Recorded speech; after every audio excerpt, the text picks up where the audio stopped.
Thanks for joining us, everyone, on this busy night. And I'm Paul LeGrone. Only about 41 days remain until Election Day, and most counties still don't have funds meant to protect voters and poll workers from COVID-19.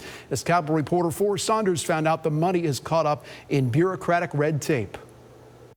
To prepare for a pivotal election, Florida has millions of federal dollars ready and waiting to help counties fight COVID at the poll. Money for PPE, barriers, sanitizers, and more.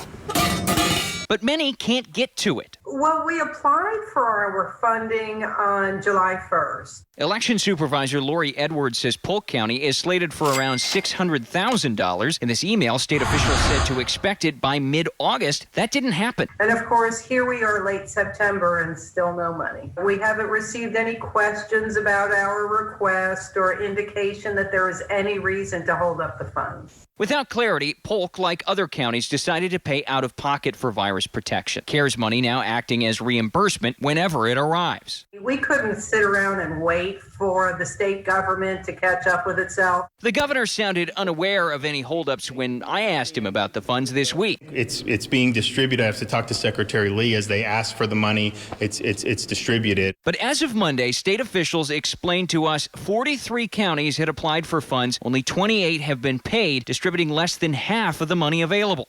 All right, so what's the issue? Well, according to the state, there's a tedious review process that's required by statute, and it all starts with counties actually applying for the funds. From there, the State Department takes over. The staff goes through applications, reviewing what funds are for, and if the paperwork is correct. Once approved, requests are resubmitted to Financial Services, where another review and approval process is needed. If no issues are found, the funds finally released. Despite that process, in a statement, a spokesman tells us, quote, supervisors have already conducted early voting in 2 elections this year. I'm confident we will successfully conduct the general election. Edwards is too. She just wishes the state would deliver what's owed. I certainly understand we're all very busy right now. But if on August 10th you tell me the check's in the mail, I'm a little disappointed when I find out in late September that the check wasn't in the mail. At the Capitol, Forrest Saunders, ABC Action News.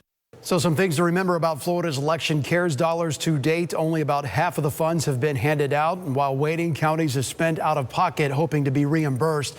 28 of 43 applicants have gotten their money. Officials point out they have a tedious paperwork process to go through.